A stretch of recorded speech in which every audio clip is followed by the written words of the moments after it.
On vous souhaite la bienvenue à ericlatour.com. Vous le savez, depuis quelques semaines, quelques mois, il y a une crise à l'hôtel de ville de Saint-Jean-sur-Richelieu. Il y a un affrontement entre le maire Laplante, ses 3 conseillers et le groupe des 9, l'équipe Fecteau, suivie par les 3 indépendants qui se sont maintenant regroupés, voire fédérés. Ces gens-là ont senti le besoin d'émettre 2 communiqués de presse ces dernières semaines pour affirmer que désormais, le pouvoir est entre leurs mains. Ils vont expliquer également pourquoi et on reçoit aujourd'hui l'un des porte-paroles de ce groupe, le conseiller municipal Yvan Berthelot.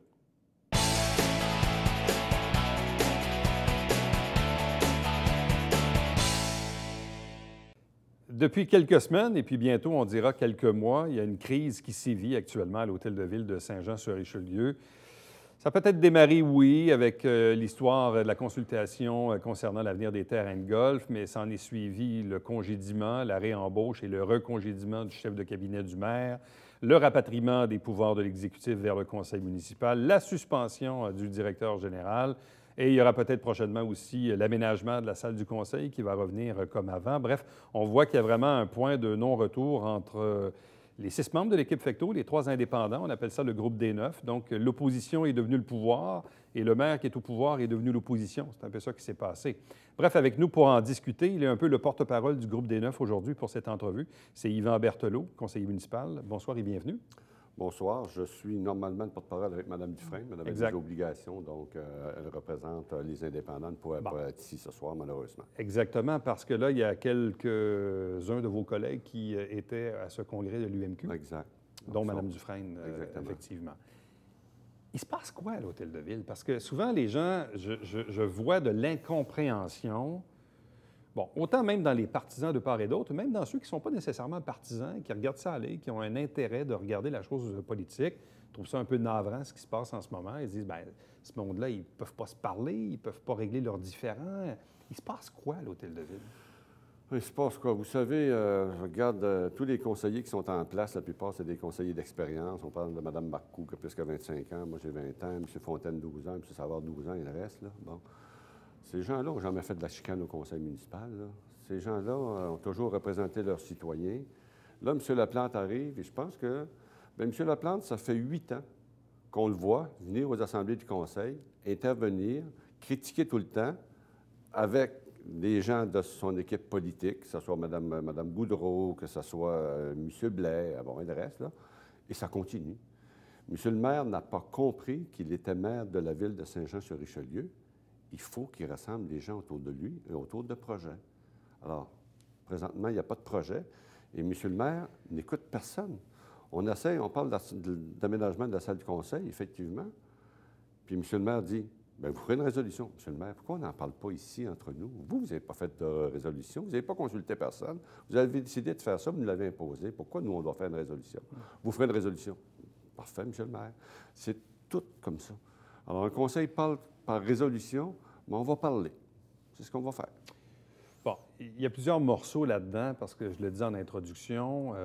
Bon, le maire a réussi à gouverner au tout début de son mandat avec les 3 indépendants. Voter le budget, les comités, le maire suppléant, quelques autres résolutions. Sinon, pour la plupart, 90 des résolutions sont unanimes, là, mis à part quelques points sur lesquels vous n'êtes pas d'accord. Mais là est arrivée cette résolution sur la consultation des terrains de golf, et là, on a eu l'impression que le vent s'est mis à tourner. Il a tellement tourné que là, on a l'impression que vous vous êtes un peu fâché contre, entre autres, le chef de cabinet, Guy Grenier, dont vous avez voulu, évidemment, vous défaire comme conseil. Il s'est passé quoi dans l'espace-temps de la résolution sur la consultation des golfs puis le congédiement de Guy Grenier? C'est passé quoi entre les deux? Moi, je pense que ça a commencé, comme je vous l'ai dit, la première rencontre du conseil, quand M. le maire a décidé de réménager la salle du conseil sans parler à personne, de nommer sa délégation sur l'exécutif, juste les gens de son équipe, pas nommer personne de l'équipe Fecteau. Il a décidé également, il a tenté de nommer M. Bessette maire suppléant pendant 4 ans. C'était une insulte vraiment innommable. Mais les indépendants l'ont appuyé au début quand même. Les indépendants l'ont appuyé, puis on dit, nous, on va regarder aller, mais on va essayer de travailler avec. Ils sont rendus compte bien vite, là, nous, là, et moi, je peux dire, moi, en tout cas, on va parler pour moi, là, jamais je l'ai demandé aux indépendants, venez-vous-en donc, nous autres, aujourd'hui, maintenant que ça ne va pas. Ils sont venus frapper à la porte, et on dit, nous, on n'est plus capables. Okay? Et ça n'a rien à voir, la consultation sur les golfs avec Guy Grenier. OK, il n'y a pas de lien avec ça. Non, il n'y a pas de lien avec ça. Puis je parle toujours On a toujours parlé de consultation. Pourquoi M. le maire a parlé de raser les terrains de golf, puis du zonage, puis de dézoner, puis... On n'a jamais fait ça. Le maire ne comprend pas son rôle. Il doit être un meneur et un rassembleur. Et le cas de Guy Grenier, je l'ai dit, ça vient de d'autres personnes qui sont très mécontentes de son travail. Et M. Grenier ne respecte pas du tout son contrat. Alors, on ne peut pas aller dans le détail. On a présenté la résolution la semaine dernière où on a détaillé un petit peu plus. Bon, mais on ne peut pas dire tous les détails là-dedans, mais il y a des manquements importants tout de même à son contrat de travail et c'est le pourquoi que ça a conduit à ça. Donc, on est insatisfait. Ça fait 5 mois seulement qu'il est au service de la Ville de Saint-Jean-sur-Richelieu. Alors, le conseil peut décider de mettre fin à son emploi. Bon, sauf que là, on assiste à un ping-pong où vous le congédiez, le maire applique le veto, il y a une autre assemblée, vous le recongédiez. Là, après ça, la cause est portée devant les tribunaux. Le gars obtient une injonction provisoire. Entre-temps, le comité exécutif, qui existe encore avec M. Laplante, avec tous les pouvoirs, le réembauche. Mais là, entre-temps aussi, il y a le DG qui se fait suspendre au travers de ça. Là, il y a eu le festival d'assemblée extraordinaire où, là, ultimement, vous l'avez recongédié une autre fois. Mais là, vous avez reçu même une mise en demeure au début de l'Assemblée. Là, le public doit comprendre quoi là-dedans, là? Écoutez, on espère que ça finisse le plus prochainement possible, le plus rapidement possible. Puis on espère que M. Laplante va arrêter de faire comme il fait depuis 8 ans. On le voit encore, là. Vous voyez, vous assistez aux assemblées du conseil municipal. C'est qui les intervenants? À 80 là, ce sont des anciens candidats et candidates de l'équipe Alain Laplante, dont les questions sont préparées par l'équipe Alain Laplante la fin de semaine. C'est pas le rôle du maire de dire venez aux assemblées du conseil, puis venez insulter les conseillers municipaux, puis venez... Écoutez, c'est pas son rôle. Là, on a senti, parce que c'est sûr que depuis le début du mandat, majoritairement, les gens qui sont dans la salle, visiblement, sont des supporters du maire, et surtout là, depuis les quelques assemblées extraordinaires. Mais en même temps, la question que j'ai envie de vous poser, c'est où sont les supporters du groupe des 9? Là, il y en a un peu plus là, depuis 2 assemblées, mais où sont-ils, ces gens-là? Nous, on a dit, on ne jouera pas cette game-là en bon français. Parce qu'Alain Laplante a dit, arrêtez de faire ça, M. le maire. On y a dit au mois de février. Faites la même chose. On dit non. Nous, là, on ne fera pas ça. On ne viendra pas chahuter puis crier après des gens de l'équipe Alain Laplante. On veut que la démocratie s'exerce, mais on veut que le citoyen... Écoutez, là, les citoyens nous appellent, là, se sentent tellement intimidés. Le vrai citoyen n'a plus sa place à l'hôtel de ville. C'est rare. Est-ce que vous remarquez un nouveau citoyen qui sort de nulle part, là? On n'en voit pas. Ils ont peur, ils se sentent intimidés. Il faut que ça arrête. Il faut que je lance un appel à M. Laplante et à son équipe. Arrêtez de pacter l'Assemblée du conseil municipal avec votre gang en bon français. Laissez les citoyens venir en Assemblée, puis arrêtez de préparer vos questions et vos affaires la fin de semaine. M. le maire ne passe pas de temps à l'hôtel de ville. Il passe que son temps à travailler avec son équipe. Ça n'a pas de sens. Il disait lundi dernier, cessez de m'attaquer, je vais cesser de me défendre. Moi, j'en ai traduit que ça voulait dire, laissez-moi mon chef de cabinet, puis je vais laisser votre directeur général tranquille. Écoute, j'ai trouvé ça d'une horreur. Je me suis dit, ai-je bien compris? On a pris le directeur général en otage pour faire un échange avec Guy Grenier. C'est innommable, c'est inacceptable. Écoutez, moi, on ne peut pas accepter ça. Écoutez, quand on fait ce qu'on a fait au directeur général, bien, on déstabilise toute l'administration. Ça ne va pas bien du tout dans l'administration municipale. Les gens ont beaucoup de difficultés à faire leur travail, puis ils se demandent, est-ce que ça va être moi le prochain? Vous avez vu, M. le maire, attaquer en public le greffier de la ville de Saint-Jean. Un homme d'expérience, d'une douceur, d'un professionnalisme extraordinaire, vous le connaissez, qui ne dit jamais un mot plus haut que l'autre, qui conseille le maire, les conseillers. Il a attaqué. Vous n'avez pas de ça. Votre assemblée est illégale. Je mets au défi, M. le maire, d'arriver à démontrer que ces assemblées-là sont illégales. Il n'y en a aucune d'illégale. Et c'est drôle, depuis le temps qu'il annonce ça, c'est illégal, les assemblées sont illégales. C'est drôle, il n'y en a pas une qui a été déclarée illégale. Pas encore, il n'y en a pas. On a tenté la semaine dernière, puis ça faisait le grand plaisir, le grand bonheur de M. Laplante, de nous intimider. On t'arrive avec une mise en demeure, si vous décidez, vous serez passible de ci, de ci, de ça. On nous a donné ça à 6 h, 6h05. L'Assemblée était déjà commencée pour certains d'entre nous. On a donné ça en Assemblée publique, dans le cadre de l'institution publique, dans l'hôtel de ville, alors que l'adresse était marquée à nos résidences personnelles. Pourquoi pas avoir passé une résidence personnelle vers 1h, 2h l'après-midi? Est-ce que pour vous, c'est un acte d'intimidation? Est-ce que vous prenez ça comme étant des menaces? Ou on est dans un jeu, une guerre politique entre deux factions? Écoutez, nous, là, on ne fait pas de guerre politique. Puis ça, je veux que ça soit clair. On ne fait pas de guerre politique. On prend les décisions, puis je le répète, si les 3 indépendants sont venus puis prennent les décisions, c'est tout de même pas parce qu'on les oblige. Puis comme le disait Mme Dufresne il y a 2 semaines ici même, elle disait, écoutez, là, on n'est pas tous des imbéciles. Là. Si on en est là, c'est parce qu'on prend en main notre ville, ce que M. le maire ne fait pas. Okay? Donc, on le fait et on adopte les résolutions à 9. Puis vous voyez les réactions de M. le maire. Écoutez, je suis le maire. Oui, mais M. le maire, vous n'êtes pas au-dessus des lois, M. le maire. M. le maire, vous devez regrouper votre conseil municipal. Monsieur le maire, vous pouvez jouer victime avec vos sympathisants qui sont dans la salle. Mais pendant ce temps-là, vous faites quoi pour les citoyens? Bon, c'est sûr que la multiplication des assemblées aussi, bon, je reparle encore du chef de cabinet Guy Grenier, parce qu'on verra ce que le tribunal va en décider. Bon, là, le maire va mettre son veto, vous allez revoter là-dessus le 22, mais là, après ça, on verra ce que le tribunal va en décider. Mais pour les gens qui regardent, les gens perçoivent ça un peu comme étant de l'acharnement. Donc, pourquoi avez-vous senti le besoin de leur congédier une 2e fois, alors que vous l'aviez déjà congédié une 1re fois? Bien, parce qu'il faut que le congédiement se rende à terme. Mais est-ce que c'est parce qu'il n'a pas été fait par la bonne instance? C'est-à-dire qu'au début, vous l'aviez fait, mais il avait été embauché par l'exécutif. Le juge a soulevé un doute là-dessus. Là, vous avez rapatrié les pouvoirs de l'exécutif. Est-ce que c'est pourquoi? Non. Pour le congédier avec la bonne instance? Non. Ce qu'on a fait, là, le conseil municipal a décidé, 9 personnes, à l'unanimité, qu'ils ne voulaient plus travailler avec M. Grenier. C'est un message qui est clair. Ils ne veulent plus travailler avec M. Grenier. Donc, ils ont pris les décisions en conséquence. Il y a eu des petits rebonds, des rebondissements de reste, mais ça va suivre son cours. Ils ne veulent plus travailler avec M. Grenier. Donc, à la limite, M. Grenier, il va quitter l'hôtel de ville. C'est ça que les gens veulent. C'est ça que le conseil a voté à majorité. Et ce n'est pas du harcèlement vers M. Grenier. La décision a été prise de se départir de M. Grenier. On a essayé de le faire respectueusement, en nommant pas le nom de M. Grenier, en parlant juste de l'employé 0789. M. le maire est arrivé, puis c'est un coup d'État. Non, M. le maire, ce que je cherche, il n'est pas chef d'État, là. C'est un coup d'État. C'est un putsch. Enfin, on entend du vocabulaire tellement agressif qu'on est étonné. On est très étonné de ça. Mais nous ne cherchons pas la chicane. Et notre expérience à l'hôtel de ville le démontre. Quand M. le maire se bombe le torse puis qu'il présente les finances de la ville d'un surplus de 4,9 millions, on lui avait dit l'automne passé, M. le maire, augmentez pas les taxes de 1 %, on va avoir des surplus, on va pouvoir faire ça, l'asphalte, puis donner cet argent-là, le donner aux citoyens, on va avoir du lousse. Il ne nous a pas écouté, puis il a regardé les performances de la ville, puis il est fier. Oui, mais ce n'est pas son administration. Son administration, ça sera l'année prochaine. Bon. Là, le cas Grenier, je présume, va finir par se régler, tout dépendamment de ce que le tribunal va en trancher.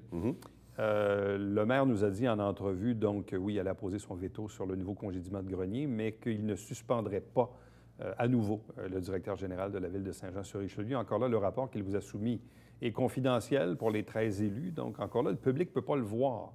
Donc, c'est toujours la même histoire. Le public ne peut pas connaître les raisons du congédiement de Grenier, mais on ne peut pas connaître non plus les raisons pourquoi le maire a suspendu le DG, à part nous dire que c'était de l'insubordination ou s'être placé dans une situation d'absence de neutralité. Qu'est-ce que vous pouvez nous dire ou qu'est-ce que vous ne pouvez pas nous dire par rapport à la suspension du directeur général? Okay. Bien, ce que j'ai compris la semaine dernière, c'est qu'il l'a dit, c'était une prise d'otage. Donc, pour ça que ces raisons étaient toutes farfelues. C'était carrément une prise d'otage.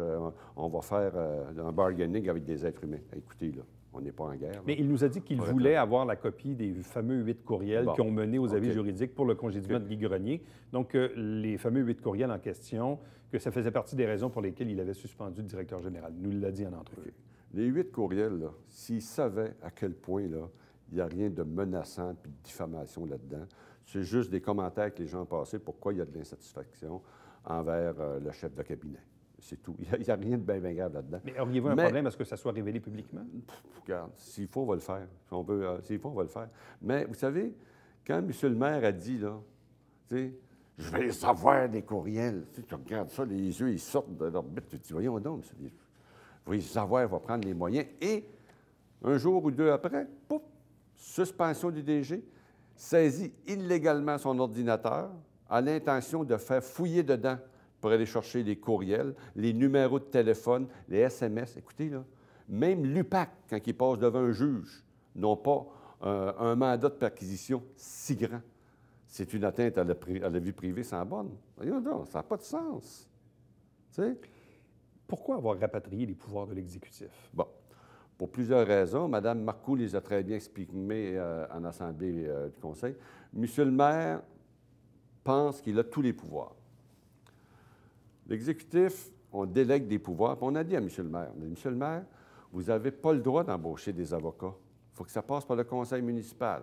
Il y a eu des avis juridiques. Il y a eu l'avis, puis il ne faut pas oublier, là, il y a eu l'avis du directeur général. Puis le directeur général a l'obligation de dire au conseil, aux conseillers, au maire, vous errez. C'est mon travail de vous le dire. Je suis obligé de vous le dire.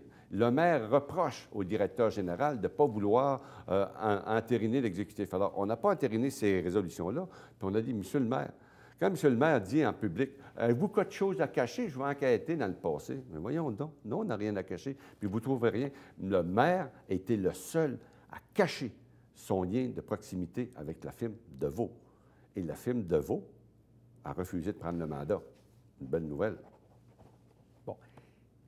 Les fameux mandats d'avocats, parce que visiblement, le maire a une fixation sur les mandats d'avocats qui ont été attribués au cours des dernières années, parlant entre autres d'un montant de 4 millions de dollars, etc., etc. Donc là, a mandaté la firme Deveau pour enquêter sur d'autres, en fait, des avocats pour enquêter sur des avocats, une décision qui a été prise du côté de l'exécutif. Et le maire, dans sa compréhension, c'est de nous dire, bien là, regardez, là, je suis en train de fouiller là-dedans, puis on le voit, ça dérange. Donc, ça veut dire que je suis sur une piste, là, que je vais trouver quelque chose au bout de ça. Et là, il dit, bien, regardez le groupe des Neufs, ils ne veulent pas qu'on aille regarder ce qu'ils ont fait. Mais M. Laplante réalise-t-il que quand il parle du groupe des Neufs, là, puis qu'il vote là-dessus l'équipe Alain Laplante, là, il parle de Justin Bessette qui a pris cette décision-là sur les frais d'avocat? Il parle de Yann Langlois qui a pris décision sur les frais d'avocat. Alors, ils enquêtent sur eux-mêmes. Il n'y a absolument rien là-dedans. Puis ça ne nous inquiète pas du tout. De toute façon, c'est du passé. Ce qu'on dit au maire, c'est que parce que tu n'as pas le pouvoir de faire ça. Tu n'as pas le droit de faire ça. Passe par le conseil. Et la façon de procéder, si tu as un doute sur quelque chose, assis-toi avec la direction générale, assis-toi avec le contentieux, fais sortir tel dossier et regarde-le. Puis quand on parle des frais d'avocat, il ne faut pas oublier que là-dedans, il y a la poursuite contre, pour aider les entrepreneurs à Saint-Jean, là, qui a coûté 1,2 million. Bon, ça s'est réglé par... les gens nous ont remboursé environ 1,5 million. Il y a ça là-dedans. Il ne faut pas oublier qu'en 2017, les frais d'avocat ont coûté 675 000 les vrais chiffres. Là.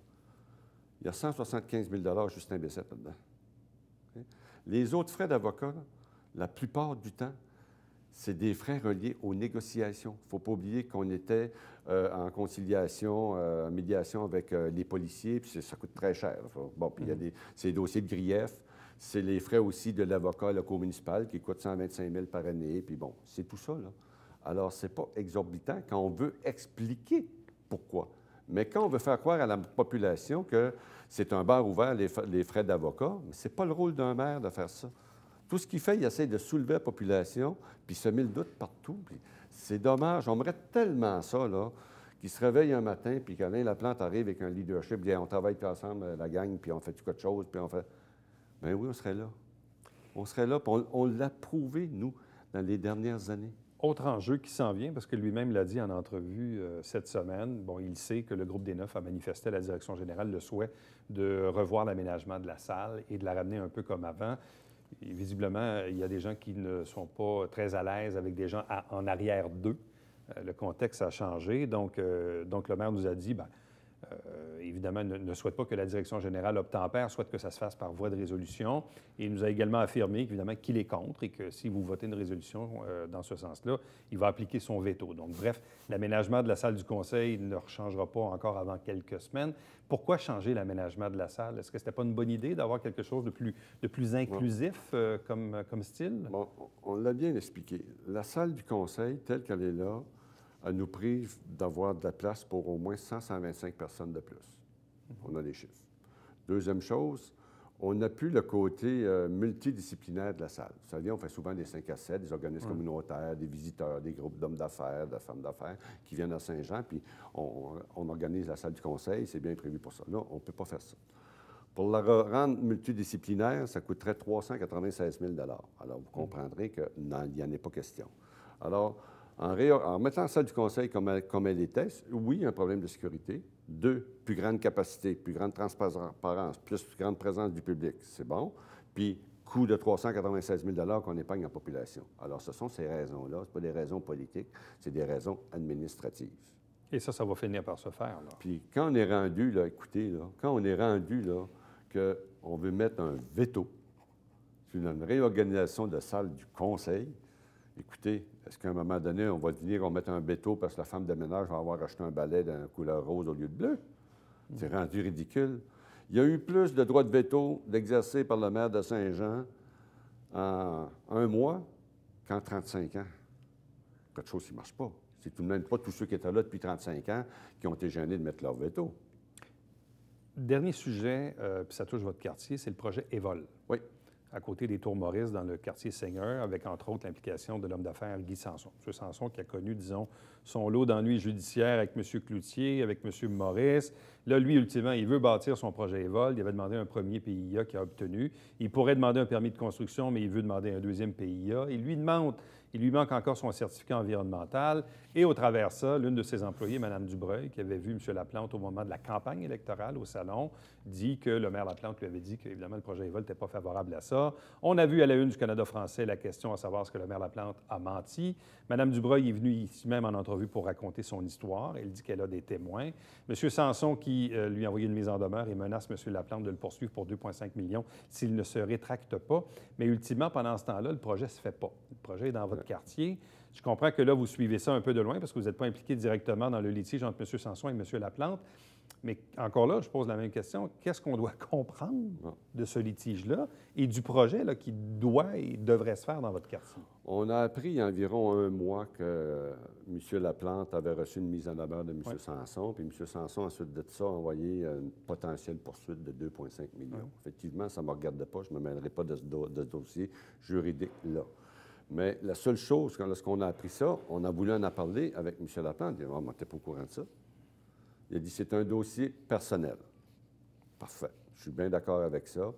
Tout le monde était témoin, c'est un dossier personnel. Alors, si jamais M. Sanson, pour les raisons qui l'habitent, il décide d'aller en poursuite de 2,5 millions contre M. Laplante et son équipe, parce que c'est tout le monde, c'est l'équipe Alain Laplante, c'est bon, tous ces candidats, quand ils vont recevoir ça le matin, là, ça doit être un peu plus impressionnant que la petite mise en demeure qu'on a reçue la semaine dernière. Mais ça ne me regarde pas. Mais moi, je pense que le projet Évol, j'ai essayé de le mettre à l'Assemblée du Conseil la semaine dernière. Le maire n'a même pas laissé les conseillers se prononcer. Il a dit non, il n'y en a pas question. Mais je ne comprends pas. On est unanime là-dessus pour dire le CCU, le service de l'urbanisme, tout est correct. Adoptez ça. Je ne sais pas pourquoi le maire retient ça. On ne comprend pas. Il va falloir qu'on passe une prochaine assemblée. À un moment donné... écoutez, et là, allez-vous le soumettre à la prochaine assemblée régulière?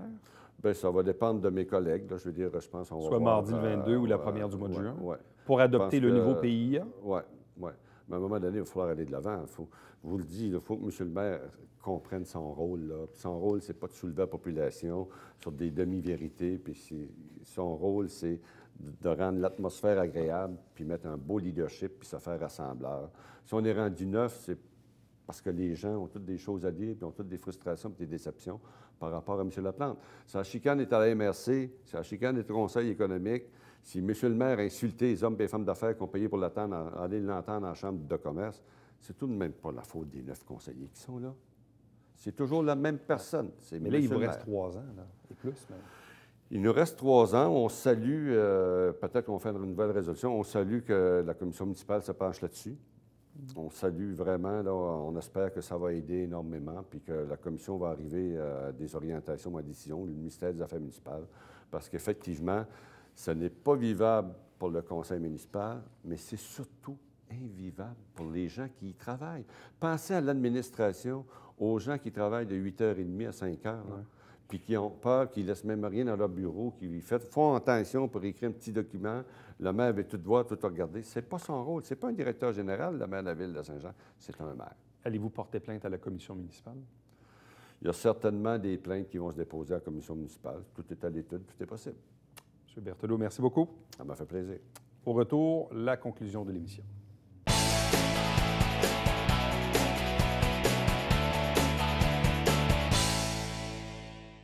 Mesdames et messieurs, bonjour et bienvenue à La Justice entre nous. Mon nom est Serge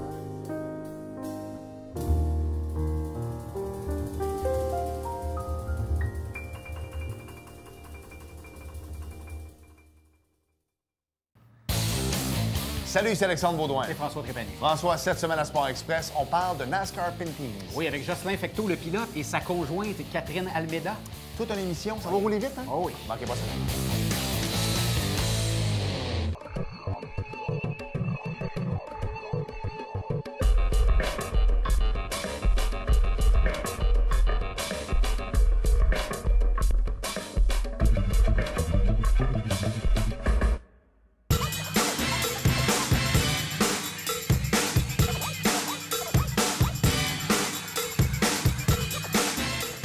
Dimanche, 9h30, Télé Bingo, on vous attend.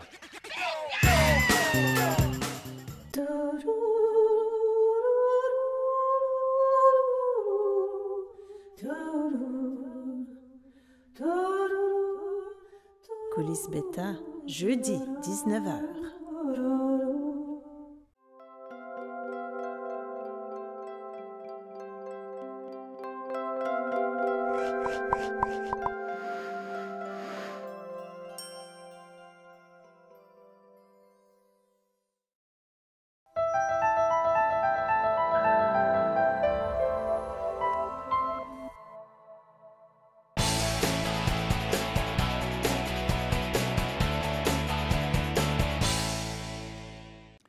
Lundi 4 juin, une activité, information organisée par l'AQDR, l'Association québécoise de défense des droits des retraités et pré-retraités du Québec, section au Richelieu.